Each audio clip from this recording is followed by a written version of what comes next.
मैं 5ਵੀਂ ਵਾਰੀ ਆਈ ਹਾਂ। ਹਰ ਸਾਲ ਹੀ ਆਉਣੀ ਇਹਨਾਂ ਦੀ ਚੁੰਨੀਆਂ ਲੈ ਕੇ ਜਾਂਦੀ ਹਾਂ। ਫੈਸਲਾਬਾਦ ਦੀ ਪੋਸਟੀ ਹੁੰਦੀ ਜਿਹੜੀ ਇਹਨਾਂ ਨੂੰ ਪਸੰਦ ਆਉਂਦੀ ਹੈ, ਇੰਡੀਆ ਵਾਲਿਆਂ ਨੂੰ ਵੀ ਤੇ ਯੂਰਪ ਵਾਲਿਆਂ ਨੂੰ।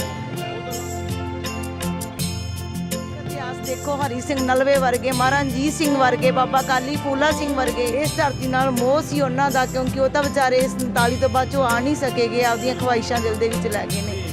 ਇਸ ਕਰਕੇ ਚਲੋ ਸਾਡਾ ਮਨ ਆ ਕਿ ਅਸੀਂ ਦੇਖੀਏ। ਸ਼ਾਦੀਆਂ ਕਰਦੇ ਨੇ, ਖਰੀਦਦਾਰੀਆਂ ਸਾਡੇ ਕੋਲ ਕਰਦੇ ਨੇ, ਸਾਰੇ ਅੱਛੇ ਤੋਂ ਅੱਛੇ ਔਰ ਪੂਰੇ ਪੈਕੇਜ ਨਾਲ ਥੋੜੀ ਰੇਟ ਤੇ ਮੈਂ ਰੇਸ਼ਮੀ ਸੂਟ ਵੀ ਲੈ ਗਿਆ। ਸਾਕਾ ਨਨਕਾਣਾ ਸਾਹਿਬ ਹਾਂਜੀ 1920 ਵਾਲਾ ਹਾਂਜੀ, ਮੇਰੇ ਪੜਨਾਨਾ ਜੀ ਨੂੰ ਜੰਡ ਨਾਲ ਸਾੜਿਆ ਸੀਗਾ ਹਾਂਜੀ।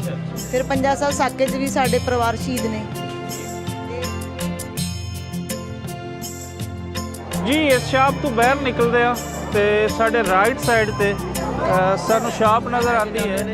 ਫਿਰ ਮੇਰੇ ਕੋਲ ਚੁੰਨੀਆਂ ਲੈ ਕੇ ਜਾਂਦੇ। ਰੇਟ ਇਸ ਸਾਲ ਮੈਂ ਪਿਛਲੇ ਵਾਲਾ ਹੀ ਲਾਇਆ ਹੈ। ਦੇਖਦੇ ਆ ਹੱਥ ਦੇ ਵਿੱਚ ਮੋਬਾਈਲ ਹੁੰਦਾ, ਗੇਮਾਂ ਤੇ ਪਬਜੀਆਂ ਦੇ ਵਿੱਚ ਪਏ ਹੋਏ ਨੇ ਬੱਚੇ। ਸਾਡੇ ਇਤਿਹਾਸ ਨੂੰ ਬਿਲਕੁਲ ਭੁਲਾਇਆ ਜਾ ਰਿਹਾ। ਇਹ ਸਾਡੇ ਵੀਰ ਦੀ ਸ਼ਾਪ ਹੈ ਔਰ ਇਸ ਸ਼ਾਪ ਤੇ ਆ ਕੇ ਮੈਂ ਹਮੇਸ਼ਾ ਜਿਹੜਾ ਵੀ ਆਂਦਾ ਹੈ ਉਹਨਾਂ ਨੂੰ ਕੁਛ ਨਾ ਕੁਛ ਖਰੀਦ ਕੇ ਲੈ ਜਾਂਦੇ ਹਨ ਦੇਖਿਆ।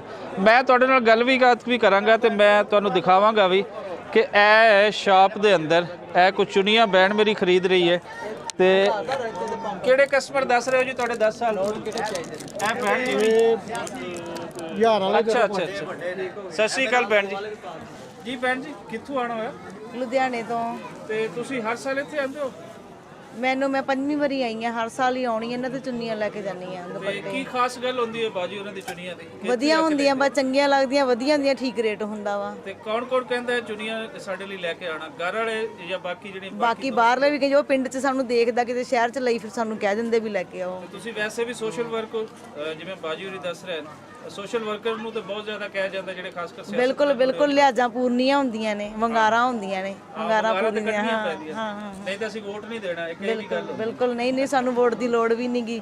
ਬਾਬੇ ਨੇ ਚਾਹਿਆ ਮਿਲ ਜੂਗੀ। ਕਿਵੇਂ ਦਾ ਲੱਗਦਾ ਹੈ ਤੁਸੀਂ ਇੱਥੇ ਆਉਂਦੇ ਹੋ, 5ਵੀਂ ਵਾਰ ਆ ਰਹੇ ਹੋ? ਲੋਕ ਜਿਹੜੇ ਆ 1-2 ਵਾਰੀ ਆ ਕੇ ਆਪਣੇ ਮਨ ਦੀ ਉਹਨਾਂ ਦੀ ਖੁਆਇਸ਼ ਪੂਰੀ ਹੋ ਜਾਂਦੀ। ਤੁਸੀਂ ਹਮੇਸ਼ਾ ਆਉਂਦੇ ਹੋ, ਦੱਸੋ ਦਿਲ ਕਿਵੇਂ ਕਰਦਾ ਹੈ ਵਾਰ-ਵਾਰ ਆਉਣ? ਨਹੀਂ, ਮੈਨੂੰ ਚੰਗਾ ਲੱਗਦਾ। ਦੇਖੋ ਸਾਡੀ ਇਹ ਧਰਤੀ ਹੈ ਗੁਰੂ ਨਾਨਕ ਸਾਹਿਬ ਦੀ, ਨਨਕਾਣਾ ਸਾਹਿਬ ਦੀ ਪਵਿੱਤਰ ਧਰਤੀ ਹੈ, ਜਨਮ ਸਥਾਨ ਸਾਡੇ ਬਾਬੇ ਦਾ ਨਾਨਕ ਸਾਹਿਬ। ਜਿਵੇਂ ਤੁਸੀਂ ਤੁਹਾਡਾ ਮੱਕਾ ਵਾ, ਉਵੇਂ ਸਾਡਾ ਇਹ ਮੱਕਾ ਵਾ, ਸਾਡਾ ਆਪਣਾ ਨਨਕਾਣਾ। ਵਾਰ-ਵਾਰ ਆਉਣ ਨੂੰ ਮਨ ਕਰਦਾ ਵਾ, ਕਿਉਂਕਿ ਸਾਡੇ ਆਪਣੇ ਬਜ਼ੁਰਗ ਸੀਗੇ ਜੰਡ ਦੇ ਨਾਲ। ਮੇਰੇ ਪੜਨਾਨਾ ਜੀ ਸ਼ਹੀਦ ਕੀਤੇ ਗਏ ਆ ਸਾੜ ਕੇ। ਠੀਕ ਹੈ ਹਾਂਜੀ। ਸਾਕਾ ਜਿਹੜਾ ਸਾਕਾ ਨਨਕਾਣਾ ਸਾਹਿਬ 'ਚ ਹਾਂਜੀ 1920 ਵਾਲਾ ਜੀ 1920 ਹਾਂਜੀ। ਮੇਰੇ ਪੜਨਾਨਾ ਜੀ ਨੂੰ ਜੰਡ ਨਾਲ ਸਾੜਿਆ ਸੀਗਾ ਹਾਂਜੀ। ਫਿਰ ਪੰਜਾ ਸਾਹਿਬ ਸਾਕੇ 'ਚ ਵੀ ਸਾਡੇ ਪਰਿਵਾਰ ਸ਼ਹੀਦ ਨੇ। ਤੇ ਜਿਹੜੇ ਇਹਨਾਂ ਦੀ ਗੁਰਦੁਆਰੇ ਸੇਵਾ ਸੰਭਾਲ ਬਾਅਦ ਵਿੱਚ ਲਈ ਮੇਰੇ ਪੜਦਾਦਾ ਜੀ ਨੇ ਲਈ ਸੀ, ਇੰਦਰ ਸਿੰਘ ਆਨੰਦਗੜ੍ਹ ਨੇ। ਠੀਕ ਹੈ ਹਾਂਜੀ। ਤੇ ਉਹਨਾਂ ਨੇ ਸਾਨੂੰ ਦੱਸਿਆ ਸੀਗਾ ਕਿ ਤੁਸੀਂ ਪਾਕਿਸਤਾਨ ਜਾਓ, ਦੇਖੋ ਆਪਣੇ ਧਰਮ ਨੇ, ਸਥਾਨ ਨੇ ਜਿੰਨੇ ਬਣੇ ਹੋਏ ਨੇ।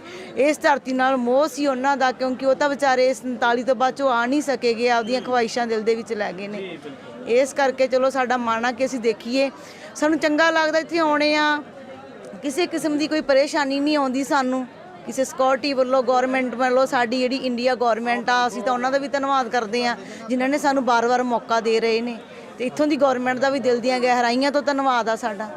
ਬੜੀ ਗੱਲ ਹੈ ਕਿ ਦੋਨੋਂ ਸਰਕਾਰਾਂ ਦੀ ਇਹ ਸਾਂਝ ਜਿਹੜੀ ਹੈ ਬਿਲਕੁਲ ਬਣੀ ਰਵੇ, ਆਉਂਦੇ ਜਾਂਦੇ ਰਹਿਣ। ਅਸੀਂ ਤਾਂ ਇਹ ਵੀ ਚਾਹੁੰਦੇ ਆ ਕਿ ਜਿਹੜੀ ਸ਼ਾਂਤੀ, ਅਮਨ ਸ਼ਾਂਤੀ ਬਣੀ ਰਵੇ। ਜਿਹੜੇ ਬਾਰਡਰ ਨੇ ਖੁੱਲ੍ਹ ਜਾਣ ਕਿ ਅਸੀਂ ਆਪਣਾ ਖੁੱਲ੍ਹਾ ਜਿਹੜਾ ਸਾਡੇ ਵਪਾਰੀ ਕਰ ਸਕਣ। ਬਾਬਾ ਗੁਰੂ ਨਾਨਕ ਦੇ ਦਰ ਦਾ ਫਲਸਫਾ ਜਿੰਨਾ ਜ਼ਿਆਦਾ ਅਸੀਂ ਦੱਸ ਪਾਵਾਂਗੇ, ਉਤਨੇ ਹੀ ਬਾਰਡਰਾਂ ਤੇ ਨਰਮੀਆਂ ਹੋਣਗੀਆਂ। ਅਸੀਂ ਉਸ ਫਲਸਫੇ ਤੋਂ ਹਟ ਗਏ। ਕੀ ਕਹਿਣਾ ਚਾਹੋਗੇ ਬਾਬਾ ਗੁਰੂ ਨਾਨਕ ਦੀ ਜਿਹੜੀ ਪ੍ਰੀਚਿੰਗ ਹੈ, ਕੀ ਦੱਸਿਆ ਉਹਨਾਂ ਨੇ ਲੋਕਾਂ ਨੂੰ? ਦੇਖੋ ਸਾਡੇ ਖਿੱਤੇ ਦਾ ਪੂਰਾ ਗੁਰੂ ਨਾਨਕ ਸਾਹਿਬ ਨੇ ਸਾਨੂੰ ਵੰਡ ਛਕੋ, ਕਿਰਤ ਕਰੋ, ਨਾਮ ਜਪੋ ਦਾ ਜਿਹੜਾ ਸੰਦੇਸ਼ ਸੀ ਗੁਰੂ ਨਾਨਕ ਸਾਹਿਬ ਨੇ ਸਾਨੂੰ ਦਿੱਤਾ ਸੀਗਾ। ਤੇ ਅਸੀਂ ਚਾਹੁੰਦੇ ਹਾਂ ਕਿ ਗੁਰੂ ਨਾਨਕ ਸਾਹਿਬ ਦੇ ਜਿਹੜੇ ਸਾਨੂੰ ਰਾਹ ਤੇ ਤੋਰ ਕੇ ਗਏ, ਅਸੀਂ ਉਹ ਰਾਹ ਤੇ ਤੁਰੀਏ। ਜਿਹੜੇ ਸਾਡੇ ਬੱਚੇ ਨੇ ਅੱਜ ਕੱਲ੍ਹ, ਇਹਨਾਂ ਨੂੰ ਮੋਬਾਈਲਾਂ ਦੇ ਵਿੱਚ ਮਾਵਾਂ ਨੇ ਪਾ ਦਿੱਤਾ। ਜਿਹੜੇ ਸਾਡੇ ਇਤਿਹਾਸ ਨੇ, ਜਿਹੜੇ ਇਹਨਾਂ ਨੂੰ ਭੁੱਲ ਗਏ ਨੇ। ਜਿਹੜੇ ਸਾਡੇ ਬਜ਼ੁਰਗਾਂ ਨੇ ਸਾਨੂੰ ਆਪਦੀਆਂ ਗੋਦੀਆਂ 'ਚ ਬਿਠਾ ਕੇ ਸਾਨੂੰ ਸੁਣਾਏ ਹੋਏ ਨੇ। ਤੇ ਅੱਜ ਕੱਲ੍ਹ ਦੇ ਜਿਹੜੇ ਬੱਚੇ ਦੇਖਦੇ ਆ, ਹੱਥ ਦੇ ਵਿੱਚ ਮੋਬਾਈਲ ਹੁੰਦਾ, ਗੇਮਾਂ ਤੇ ਪਬਜੀਆਂ ਦੇ ਵਿੱਚ ਪਏ ਹੋਏ ਨੇ ਬੱਚੇ। ਸਾਡੇ ਇਤਿਹਾਸ ਨੂੰ ਬਿਲਕੁਲ ਭੁਲਾਇਆ ਜਾ ਰਿਹਾ ਵਾ। ਇਸ ਕਰਕੇ ਇਹ 'ਚ ਮੈਂ ਮਾਵਾਂ ਦਾ ਕਸੂਰ ਹੀ ਸਮਝਦੀ ਹਾਂ। ਜੇਕਰ ਅਸੀਂ ਆਪਣਾ ਇਤਿਹਾਸ, ਸਿੱਖ ਇਤਿਹਾਸ ਦੇਖੋ, ਹਰੀ ਸਿੰਘ ਨਲਵੇ ਵਰਗੇ, ਮਹਾਰਾਜਾ ਰਣਜੀਤ ਸਿੰਘ ਵਰਗੇ, ਬਾਬਾ ਕਾਲੀ ਫੂਲਾ ਸਿੰਘ ਵਰਗੇ, ਹਰੀ ਸਿੰਘ ਨਲਵੇ ਵਰਗੇ, ਜਿਹਨੇ ਕਾਬਲ ਕੰਧਾਰ ਦੀਆਂ ਕੰਧਾਂ ਅੱਜ ਵੀ ਕੰਬਦੀਆਂ ਨੇ ਨਾਮ ਤੋਂ। ਕੀ ਤੁਹਾਨੂੰ ਇਹ ਨਹੀਂ ਲੱਗਦਾ ਕਿ ਪੰਜਾਬੀ ਆਪਣੀ ਪੰਜਾਬੀਅਤ ਤੋਂ ਹਟ ਕੇ ਆਪਣੀ ਮਿੱਟੀ ਤੋਂ ਹਟ ਕੇ ਜਿਸ ਲਈ ਅੱਜ ਪੰਜਾਬੀਆਂ ਦਾ ਕੋਈ ਦਰ ਨਹੀਂ ਰਹਿ ਰਿਹਾ? ਬਿਲਕੁਲ ਬਿਲਕੁਲ ਸਹੀ ਹੈ ਜੀ। ਪੰਜਾਬ ਤੇ ਪੰਜਾਬੀ ਬੋਲੀ ਨੂੰ ਖਤਮ ਕੀਤਾ ਜਾ ਰਿਹਾ। ਸਾਨੂੰ ਲੋੜ ਆ ਊੜੇ ਤੇ ਜੂੜੇ ਨਾਲ ਜੋੜਨ ਦੀ। ਜਿਹੜਾ ਸਾਡਾ ਸਿੱਖੀ ਦਾ ਪ੍ਰਚਾਰ ਸਾਡਾ ਖਤਮ ਹੋ ਜਾ ਰਿਹਾ, ਕਿ ਸਾਡੀ ਮਾਂ ਬੋਲੀ ਸਾਡੇ ਤੋਂ ਖੋਈ ਜਾ ਰਹੀ ਹੈ, ਇਹਨੂੰ ਸੰਭਾਲਣ ਦੀ ਸਾਨੂੰ ਲੋੜ ਆ। ਬਹੁਤ ਧੰਨਵਾਦ ਭੈਣ ਜੀ, ਬੜੀ ਸੋਹਣੀ ਗੱਲਬਾਤ ਕੀਤੀ ਔਰ ਇਹ ਗੱਲ ਸਾਨੂੰ ਕਿਸੇ ਕਿਸੇ ਤੋਂ ਸੁਣਨ ਨੂੰ ਮਿਲਦੀ। ਓਕੇ, ਮੈਂ ਚਾਹੁੰਦੀ ਕਿ ਮੈਂ ਸ਼੍ਰੋਮਣੀ ਅਕਾਲੀ ਦਲ ਅੰਮ੍ਰਿਤਸਰ ਸਿਮਰਨਜੀਤ ਸਿੰਘ ਮਾਨ ਦੀ ਐਗਜ਼ੈਕਟਿਵ ਮੈਂਬਰ ਹਾਂ ਤੇ ਮੈਂ ਆਲ ਇੰਡੀਆ ਸਿੱਖ ਸਟੂਡੈਂਟ ਫੈਡਰੇਸ਼ਨ ਦੀ ਵੂਮਨ ਵਿੰਗ ਵੀ ਪ੍ਰੈਜ਼ੀਡੈਂਟ ਆ ਤੇ ਮੈਂ ਕਿਸਾਨ ਵਿੰਗ ਦੀ ਐਡਵਾਈਜ਼ਰ ਆ ਪੰਜਾਬ ਦੀ। ਜ਼ਬਰਦਸਤ, ਤੁਸੀਂ ਕਿਸਾਨਾਂ ਨੇ ਤੇ ਸਾਡੇ ਸਾਰੇ ਪੰਜਾਬ ਦੇ ਹਾਂਜੀ, ਤੇ 3 ਅਹੁਦੇ ਨੇ ਮੇਰੇ ਕੋਲ ਇਸ ਟਾਈਮ। ਜਿਹੜੀ ਸੇਵਾ ਮੈਂ ਨਿਭਾ ਰਹੀ ਹਾਂ ਬੜੇ ਅੱਛੇ ਢੰਗ ਨਾਲ, ਮੈਨੂੰ ਵਧੀਆ ਲੱਗਦਾ, ਮੈਨੂੰ ਸ਼ੌਂਕ ਵੀ ਆ। ਚਲੋ ਜਿੰਨੀ ਦੇਰ ਜਾਨ ਆ ਤੇ ਉਨੀ ਦੇਰ ਅਸੀਂ ਸੇਵਾ ਕਰਦੇ ਰਵਾਂਗੇ। ਪਿਛਲੇ 2 ਸਾਲਾਂ ਤੋਂ ਇੱਕ ਸ਼ਾਪ ਦੀ ਵੀਡੀਓਜ਼ ਤੁਸੀਂ ਦੇਖਦੇ ਹੋ ਨਨਕਾਣਾ ਸਾਹਿਬ ਬਾਜ਼ਾਰ ਦੀ, ਔਰ ਉਹ ਵੀਡੀਓ ਹਮੇਸ਼ਾ ਵਾਇਰਲ ਹੁੰਦੀ ਹੈ। ਉਹਦੇ ਵਿੱਚ ਲੋਕ ਜਿਹੜੇ ਆ, ਇੱਕ ਭਾਈ ਸਾਹਿਬ ਐਸੇ ਆ ਜਿਹੜੇ ਹੰਸਮੁਖ ਆ, ਹਰ ਪੰਜਾਬੀ ਨੂੰ, ਹਰ ਦੁਨੀਆ ਤੋਂ ਆਉਣ ਵਾਲੇ ਨੂੰ ਇਹ ਜੀ ਆਇਆਂ ਨੂੰ ਆਖਦੇ ਨੇ। ਔਰ ਬੜੇ ਖੁਸ਼ਕਿਸਮਤ ਹਨ ਕਿ ਬੈਠੇ ਵੀ ਬਾਬਾ ਗੁਰੂ ਨਾਨਕ ਦੇ ਜਨਮ ਸਥਾਨ ਦੇ ਬੂਹੇ ਤੇ ਤੇ ਇਹਨਾਂ ਨੇ ਉਹ ਸਾਂਭਿਆ ਹੋਇਆ ਵੀ ਹੈ।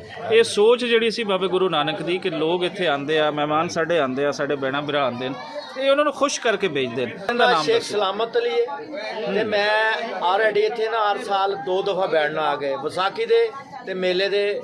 ਸ਼ੋਪ ਮੇਰੀ ਜਿਹੜੀ ਹੈ ਸ਼ੋਪੁਰੇ ਮੇਨ ਸਿਟੀ ਮੇਨ ਬਾਜ਼ਾਰ 'ਚ ਹੈ। ਠੀਕ ਹੈ। ਤੇ ਸਰ ਜੀ ਮੇਰੇ ਕੋ ਨਾ ਗੁਰ ਇਹ ਵੇ ਕਿ ਬਾਬਾ ਜੀ ਦੇ ਸੱਚੇ ਤੇ ਪਾਕ ਦਰ ਦੇ ਆ ਕੇ ਬੈਠਣਾ, ਔਰ ਮੈਂ ਚੀਜ਼ਾਂ ਅਨੋਖੀਆਂ ਪੇਸ਼ ਕਰਨਾ, ਖਾਸ ਤੌਰ ਤੇ ਚੁੰਨੀਆਂ। ਡਿਜ਼ਾਈਨਿੰਗ ਮੇਰੀ ਆਪਣੀ ਚਾਹੀਦੀ ਹੁੰਦੀ ਹੈ ਤੇ ਰੇਟ ਮੇਰੇ ਮੁਨਾਸਬ ਆਉਂਦੇ ਨੇ। 100-200 ਰੁਪਇਆ ਮੈਂ ਲੈਣਾ ਵਾ, ਜ਼ਿਆਦਾ ਨਹੀਂ ਹੈਗਾ ਇਸ ਦੌਰ 'ਚ। ਬਿਲਕੁਲ। ਤੇ ਮੇਰੇ ਨਾਲ ਆ ਕੇ ਬਾਹਰ ਦੇ ਯੂਰਪੀ ਲੋਕ ਬੜਾ ਪਿਆਰ ਕਰਦੇ ਨੇ, ਸਪੈਸ਼ਲੀ ਆ ਕੇ ਮੇਰੇ ਕੋਲ ਬੈਠਣਾ। ਉਹਨਾਂ ਨੇ ਮੇਰੇ ਕੋਲ ਇਹ ਆਪਣਾ ਫੈਸਲਾਬਾਦ ਦੀ ਬੋਸਕੀ ਦੇ ਸੂਟ ਲੈ ਕੇ ਜਾਂਦੇ ਨੇ, ਫਿਰ ਮੇਰੇ ਕੋਲ ਚੁੰਨੀਆਂ ਲੈ ਕੇ ਜਾਂਦੇ। ਰੇਟ ਇਸ ਸਾਲ ਮੈਂ ਪਿਛਲੇ ਵਾਲਾ ਹੀ ਲਾਇਆ ਹੈ, ਹਾਲਾਂਕਿ ਰੇਟ ਵੱਧ ਗਏ ਨੇ। ਹੁੰਦਾ ਕੀ ਕੀ ਹੈ, ਮੈਂ ਤੁਹਾਨੂੰ ਸਾਡਾ ਕੈਮਰਾ ਦਿਖਾ ਵੀ ਦੇਵੇਗਾ। ਹੁੰਦਾ ਕੀ ਕੀ, ਕਿਹੜਾ ਕਿਹੜਾ ਕੱਪੜਾ ਤੁਹਾਡੇ ਮੇਰੇ ਕੋਲ? ਫੈਸਲਾਬਾਦ ਦੀ ਬੋਸਕੀ ਹੁੰਦੀ ਜਿਹੜੀ ਇਹਨਾਂ ਨੂੰ ਪਸੰਦ ਆਉਂਦੀ ਹੈ, ਇੰਡੀਆ ਵਾਲਿਆਂ ਨੂੰ ਵੀ ਤੇ ਯੂਰਪ ਵਾਲਿਆਂ ਨੂੰ ਵੀ। ਉਹ ਤੋਂ ਇਲਾਵਾ ਮੇਰੇ ਕੋਲ ਫੁਲਕਾਰੀ ਵਾਲੇ ਸੂਟ, ਇਹ ਆਪਣਾ ਦੁਪੱਟੇ ਹੁੰਦੇ ਨੇ ਜਿਹੜੇ ਸਪੈਸ਼ਲ ਲੈ ਕੇ ਆਣਾ ਮੈਂ, ਉਹ ਬੜੇ ਲਾਈਕ ਕਰਦੇ ਨੇ। ਉਸ ਤੋਂ ਬਾਅਦ ਇੱਥੋਂ ਦੇ ਵਸਨੀਕਾਂ ਵਾਸਤੇ ਜਿਹੜੇ ਨਨਕਾਣੇ ਵਾਲੇ ਨੇ, ਉਹਨਾਂ ਦੀਆਂ ਬੱਚੀਆਂ ਦੀਆਂ ਸ਼ਾਦੀਆਂ ਕਰਦੇ ਨੇ, ਖਰੀਦਦਾਰੀਆਂ ਸਾਡੇ ਕੋਲ ਕਰਦੇ ਨੇ। ਸਾਰੇ ਅੱਛੇ ਤੋਂ ਅੱਛੇ ਔਰ ਪੂਰੇ ਪੈਕੇਜ ਨਾਲ ਥੋੜੀ ਰੇਟ ਦੇ ਮੈਂ ਰੇਸ਼ਮੀ ਸੂਟ ਵੀ ਲੈ ਕੇ ਆਣਾ। ਸ਼ੁਕਰੀਆ ਤੁਹਾਡੇ ਚੈਨਲ ਦੀ ਵੀ।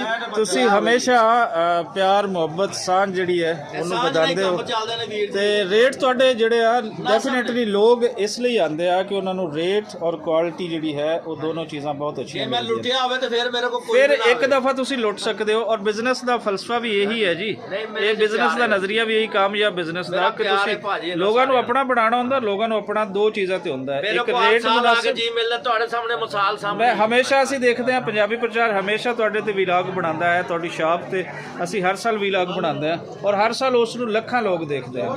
ਸੋ ਇਹ ਜਿਹੜਾ ਤੁਹਾਡਾ ਇੱਕ ਮੈਸੇਜ ਹੈ, ਇਹ ਬੜਾ ਹੀ ਪਿਆਰਾ ਮੈਸੇਜ ਹੈ ਕਿ ਲੁੱਟਣਾ ਨਹੀਂ, ਪਿਆਰ ਵਧਾਉਣਾ ਹੈ। ਲੋਕ ਤੁਹਾਡੇ ਕੋਲ ਆਪੇ ਆਉਣਗੇ, ਬਿਜ਼ਨਸ ਤੁਹਾਡਾ ਆਪ ਵਧੇਗਾ। ਵੱਧ ਗਿਆ।